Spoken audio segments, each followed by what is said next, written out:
Taigi, tai jūsų jausmai, ką jūs galvojate, ir kitas žmogus, jo jausmai, ką jisai galvoja, ką jums nori pasakyti. Tai sugalvokite, apie kokią žmogų norite šitą situaciją. Išsimaišom kortas, kad nesakytumėte, toks specialiai taip sudėjau.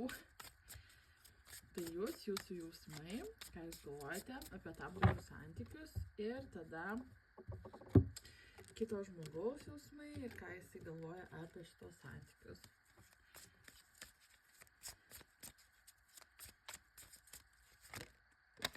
Jau iškart krenta. Gerai. Tai pirmiausia jūs. O jūs sakote, kad tas žmogus yra šaltas su jumis, sakote, aš nesuprantu, kodėl jisai yra, kodėl jisai nerodo man kažkokiu tai jausmų arba nepasako, ką jaučia, gali būti, kad ignoruoja šiuo metu, nešneka su jumis, žodžiu, kažkodėl tai nebendrauja. Kortos rodo, kad yra iš jo pusės kažkoks tai šaltis, sakyčiau, ignoravimas, atsitraukimas. Ką jisai galvoja? Oi, jisai galvoja, kad jūs esate. Jūs esate šalta arba šaltas, kad jūs čia neatsitraukia arba nepakankamai rodot kažkokios tai kažkokio dėmesio arba įsitraukimo į santykius. Žodžiu, abu esate toj pačioj pozicijoje, vienas kitą matote labai panašiai.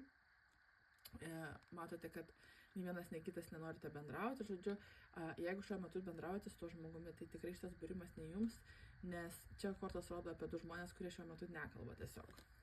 Gerai, ką jūs galvojate? Jūs galvojate, kad šitiem santykiam atėjo pabaiga, kad nieko iš to daugiau nesigaus, neišeis. Kažkaip esate padėjus viduje tašką, galvojate, kad, šitoje situacijoje yra viskas, nes jūs atidavėte, ką jūs galėjote ir dedate tašką. Tas žmogus ką galvoja? Tas žmogus sako, aš nežinau, ką man daryti, aš noriu pabūti su savimi, aš noriu pabūti vienas, aš noriu nubrėžti aiškias ribas. Man nepatinka ta situacija, kokia yra dabar, bet aš dėl to nelabai ką ir darysiu, žodžiu, irgi sėdėsiu savo soste ir nebūsiu prieinamas tam tikrą prasme.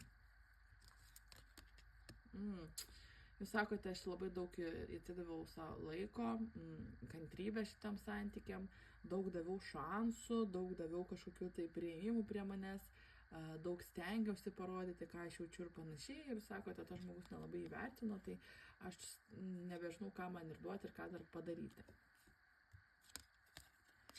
Tas žmogus sako, aš galvoju, kad man bus geriau be tavęs, kad aš galiu susikurti gyvenimą be tavęs, eiti į priekį, judėti į priekį, kad tu dar viena mergina arba dar vienas vaikinas, kuris ateina ir išeina, bet matom, kad nelabai teisybė yra šitoje vietoje, nes jis apie jūs galvoja ir sako, gal ir negaliu susikurti tokios ateities, apie kurią ir norėjau susikurti. Sakot, jūs pamatėte tą žmogų, koks iš tiesų yra, narcizas tam tikras, didelis ego, mylintis save, rūpi jam, kaip jis atrodo, jo kažkoks tai įvaizdis, žodžiu, jo principai yra svarbiau negu bet kokie santykiai ir jūs padėjote tašką.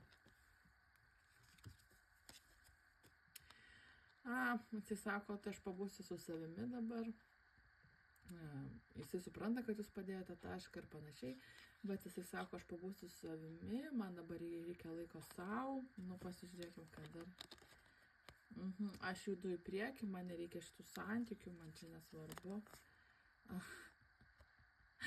Jisai galvoja apie jūs ypatingai, kai jam yra vieniša arba fiziškai trūksta kažkokio artumo, fizinio intimumo kažkokio, jisai galvoja dažnai apie jūsų praleistą laiką kartu, gal jūs kartu turėjote kažkokių intimių santykių.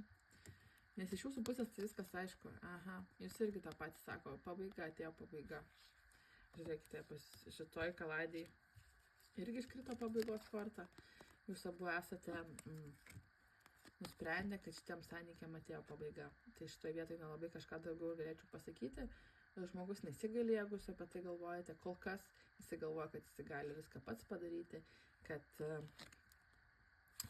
nieko neprarado, nes jisai labai yra daug ko vertas, bet tai yra trumpalaikė jo energetika šiuo metu, nes jisai greitai supras, ką iš tiesų prarado. Bet iš abiejų pusių matau pabaigą, tai reiškia, kad nei vienas, nei kitas dabar kažkokių pastangų atnaujinti santykius nežada įdėti.